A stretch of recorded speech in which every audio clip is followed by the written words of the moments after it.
बार सगर राजा ने अश्वमेध यज्ञ करना चाहा और अश्वमेध का घोड़ा छोड़ा था, जैसे पहले राम ने छोड़ा था, जो लव कुश ने रोका था।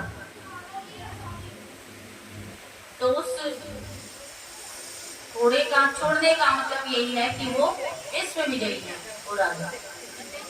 परंतु इसका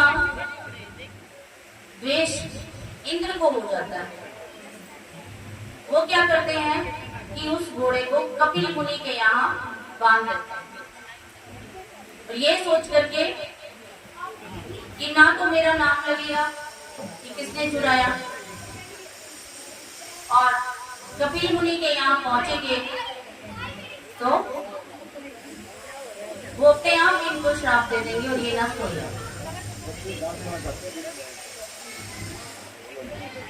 तो श्राप के कारण सारे पुत्र नष्ट हो जाएंगे। कपिल मुनि के यहाँ बांध दिया। अब सगर के एक पुत्र तो था नहीं, 60,000 पुत्र थे। उन्होंने सारे भूमंडल पर देखा, कहीं भी घोड़ा नजर नहीं आया।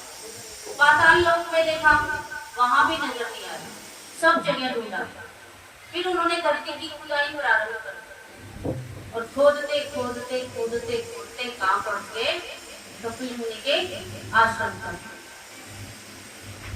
यानी कि समुद्र का निर्माण किसने किया? सगर के पुत्रों ने किया। तभी तो भगवान राम जब लंका पर चढ़ाई करने से पहले समुद्र के बारे में बात आती है कि समुद्र को किस प्रकार से लांघा जाए, तो उस समय विभीषण ने कहा था कि ये समुद्र किसकी देन है? तुम्हारे पूर्वजों की देन है। तो ये भगवान राम के वंश का वर्णन कर रहा है। तो सारा समुद्र क्या कर दिया? बना दिया, मिट्टी खोद खोद के, और सभी वहां कहां पहुंच गए? कपिल मुनि के आश्रम में। तो कपिल मुनि के आश्रम में 60,000 ऋषि कुमार राजा के पुत्र वहां पहुंच जाते हैं, और वो वहां बंधे हुए घोड़े को देखते हैं और कपिल मुनि पर क्रोधित हो जाते हैं। वैसे देखा जाए ऋषि किसी के नहीं है, उन्होंने एकदम क्या किया? उनको अपनी दृष्टि से ही क्या कर दिया? भस्म कर दिया। अगर ये किसी को देना चाहे तो कुछ भी दे दे, और बाद में तो चलो समाधान भी वही करते हैं। तो वहीं पर सगर राजा के 60,000 जलकर क्या हो गए? भस्म हो गए। बोलिए कृष्ण कन्हैया। तो किसी तपस्वी को ज्यादा तकलीफ देना ठीक नहीं। और ये धोखा किसने किया था? इंद्र ने। किसने किया था? इंद्र का धोखा। और मारे गए कौन?